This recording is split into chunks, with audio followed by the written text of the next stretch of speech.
après-midi ensoleillé, en pleine période d'hivernage, nous prenons la direction de Kédougou, à bord d'un bus qui a pris départ à quelques encablures du boulevard centenaire de Dakar.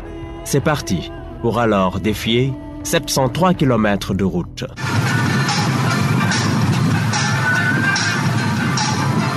Nous allons au contact des Kemenani, comprenez par là, femmes à 2000 francs CFA, tarif de la passe. D'origine étrangère, elles s'activent dans la prostitution dans les sites d'orpaillage. Proie facile, elles deviennent alors le lit de soulagement libidinal d'exploitants traditionnels de l'or.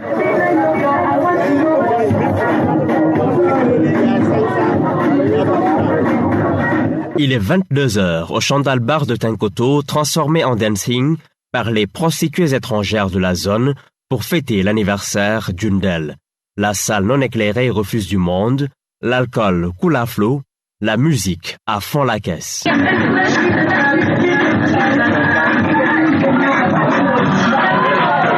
L'heure est venue d'engager les discussions avec les Kemenani. L'écrasante majorité des filles de joie étrangères dans les sites d'orpaillage de Kédougou viennent du Nigeria. Si elles doivent vous recevoir chez elles, avec un minimum de confort, la partie de plaisir est à 10 000 francs CFA sans négociation possible.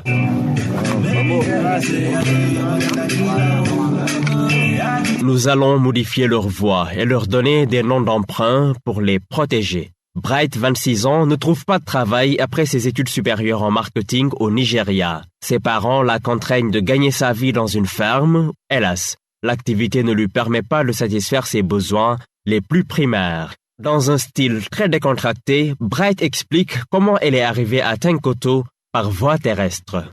Tu es venu au Sénégal depuis quand? 3 ans. Tu es venu comment? Par la route. Nous sommes passés par le Bénin, le Burkina et le Mali avant d'arriver à Kédougou. Combien as-tu payé? 100 000 francs. Il a parlé moi, ici c'est bon, je veux chercher l'argent. Ouais. Tu arrives à gagner jusqu'à combien?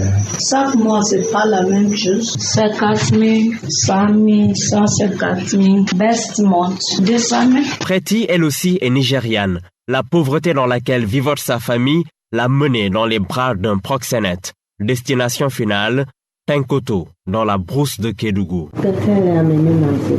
Mon boyfriend Nigeria pour venir ici, c'est 100 000. Après, tu as travaillé et tu as payé. 100 000. Pendant combien de temps tu l'as payé? Je travaille 2000 francs, là, c'est fini. Tu es là depuis quand? Depuis 2000? 3 ans. 3 ans. Ouais, c'est à cause de problème. D'argent. Mon famille maintenant, c'est moi. Si mon maman est malade aujourd'hui, c'est moi. Mon papa est malade. S'il y a un problème familial, c'est moi. Loin des décibels qui rythment l'anniversaire, nous sommes chez le chef de village.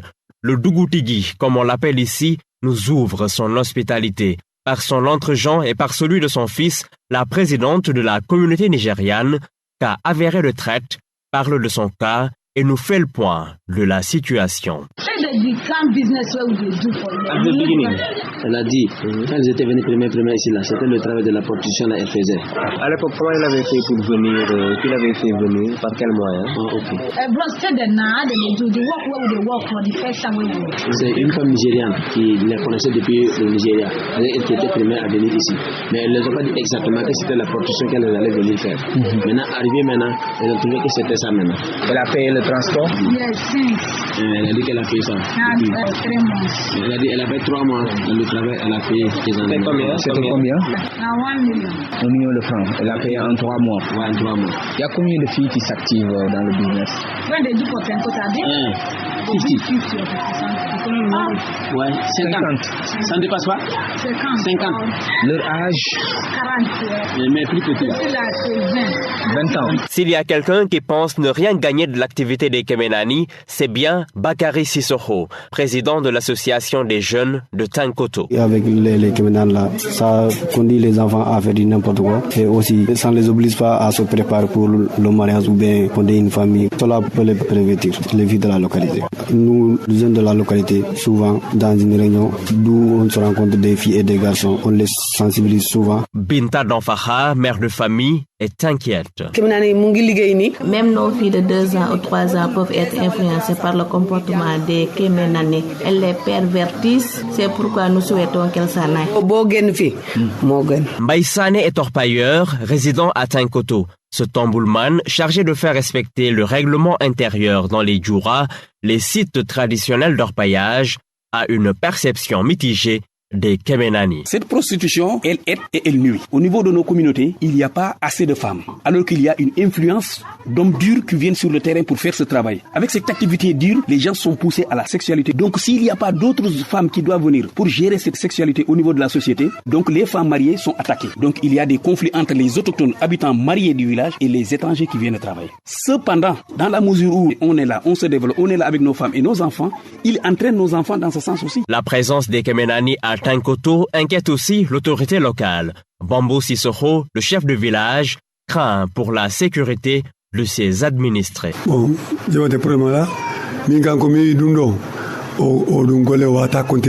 Ça ne peut pas prospérer. La prostitution forcée là ne peut pas prospérer ici actuellement.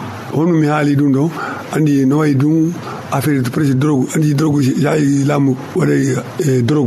c'est comme de la drogue quoi. C'est comme quand quelqu'un y est accro, il continue dans cette activité parce que ça risque vraiment de tourner à la dérive. Actuellement, les jeunes filles ont tendance à copier sur ces Kemenani et qu'il y a une fréquentation beaucoup plus accentuée des jeunes vers ces femmes-là. Quels sont les moyens qu'il a pour arrêter ce phénomène? C'est qu'aujourd'hui nous sommes dans le cadre de la CEDEAO. Il est un peu difficile pour lui de prendre des initiatives au niveau de la base. Toutefois, ce qu'il lance comme appel, c'est à l'endroit des autorités, notamment le chef de l'État, le gouvernement, pour qu'on puisse faire une étude diagnostique de la situation. Et puis, ces Kemenani-là, en plus de leur activité de prostitution, ils vivent en concubinage avec des hommes. On ne sait pas d'où ces hommes-là viennent, on ne sait pas ce qu'ils font, en tout cas ils vivent ensemble. C'est aux antipodes de la loi, quoi. Vraiment, ils ne suivent pas les règles établies. Chaque jour que Dieu fait, il y a des histoires, des bagarres à n'en plus finir. Il y a la violence qui commence à naître. Vraiment, c'est des formes d'activité qu'ils ne connaissent pas, quoi. Bantako, un autre site d'orpaillage distant de Kédougou de 35 km. Nous tombons net sur une bagarre entre conjoints de circonstances.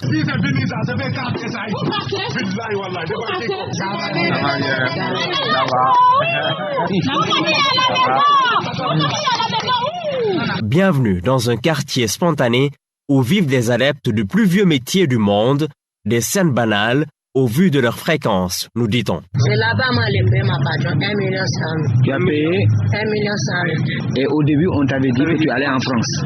Oui. Surnommons-la Bercy. Elle est presque la maman des Kemenani de la localité. Aujourd'hui affranchie et reconvertie dans le commerce, elle veille toujours sur ses filles, entre guillemets. Arrivé ici, il t'a forcé à travailler. Oui. Et tu as travaillé pendant combien d'années pour rembourser l'argent? Moi, j'ai fait ça. Il n'est pas arrivé un an pour finir. Tu travailles à combien? Ici, là, c'est 2000. 2000. Et Kemenani? Les frères Kemenani. Ok. Il y a de nouvelles filles qui sont arrivées? Oui. Mais il n'est pas dit à cause de moi. Ils n'ont pas dit. Parce qu'elles ne veulent pas que tu saches qu'elles sont venues. Elles donnent l'argent à qui? Ils les donnent l'argent avec quelqu'un. Moi, je connais. Ce monsieur-là, il est là. Il n'est pas attrapé. Il va commencer encore. Les filles qui sont à l'intérieur sont tes filles? Les deux là? Ouais. Ok, si c'est un Cotonou, l'autre il est venu à Côte d'Ivoire. Côte d'Ivoire, l'autre Cotonou. Tu es leur maman ici? Il est besoin de partir prison. Non. Moi, va partir après. Non. On ne veut pas que tu ailles en prison. Tu es leur maman. Ces prostituées doivent s'inscrire au fichier sanitaire et effectuer des visites régulières. Dr David Ngom, du centre de santé de Kédougou, le seul médecin gynécologue de toute la zone. Nous, ici, au niveau de l'hôpital, centre de santé, on essaie d'assurer le suivi médical à chaque mois. Est-ce qu'elle respecte normalement ce suivi médical? Non, elle ne respecte pas. Il y a 2 sages-femmes qui sont déléguées spécialement qui sont des points focaux pour pouvoir prendre en charge ces femmes-là. On reçoit en moyenne, mercredi et samedi, chaque jour, en moyenne 15 à 30 travailleurs de sexe. Chaque 6 mois, on doit faire des dépistages, notamment le syphilis. Maintenant, pour la sérologie rétrovirale, le VIH, on le fait chaque année. Ça, c'est les nouvelles directives maintenant du ministère de la Santé. S'il y a des infections, s'il y a des pathologies, on essaie de traiter. Aliou Bahoum est le représentant à Kédougou de l'ONG La Lumière, une structure très engagée dans la lutte contre la traite des personnes. Grâce au concours de ses partenaires, l'ONG a réussi à tirer d'affaire une 60aine de filles prises dans l'engrenage de la prostitution forcée. Elle compte aussi à son actif des cas de retour volontaire. Nous avons accueilli au moins 69 cas depuis le début, et dont les 6 cas c'était des hommes, des enfants, et le reste, les 61 c'est des filles. Nous avons procédé à des retours en famille avec notre partenaire l'OIM, et ces activités ont été appuyées par l'ONUDC aussi. Vous avez réussi à faire retourner à combien? Environ, il y a 11 qui sont retournés, dont 5 ont reçu des projets de reconversion de l'OIM de $2000. Les autorités administratives, policières et le ministère public de Kédougou reconnaissent à l'unanimité l'existence de la traite des prostituées étrangères dans les sites d'orpaillage de la localité. Depuis l'installation récente du tribunal de grande instance de Kédougou, une dizaine de cas a été vidée, d'autres sont encore en instance. Dans certains cas où les accusés n'ont pas été condamnés pour traite, ils l'ont été pour proxénétisme. En cas de traite avérée, la peine maximale prononcée jusque-là est de 2 ans ferme. L'efficacité de la sentence étant toujours prise en compte. Alors la traite, c'est l'exploitation d'individus par d'autres individus à des fins lucratives. Et elle se présente sous diverses formes. C'est le fait de recruter, d'héberger, de loger une personne à des fins d'exploitation économique. Modi Girandounyai est le secrétaire exécutif de la cellule nationale de lutte contre la traite des personnes, créée depuis le 8 août 2010. La traite des personnes, c'est une criminalité. La criminalité, elle ne se négocie pas, on la combat. Donc, il faut un travail de sensibilisation, d'information, mais qui est encore insuffisant puisque, au bout du compte de l'exploitation sexuelle de ces jeunes filles, dans ce cas-là, il y a de l'argent.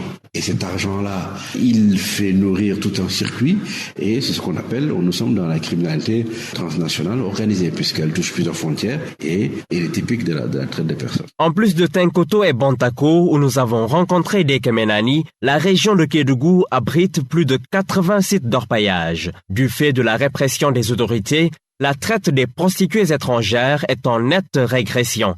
Nos interlocutrices ont-elles été franches avec nous? Sont-elles toujours dans le réseau de la prostitution forcée? Ne protègent-elles pas d'éventuels passeurs? Autant d'interrogations que nous avons à la fin de notre enquête. Business du sexe à Bantako et Tenkoto dans la région de Kédougou. Silence, c'est la traite.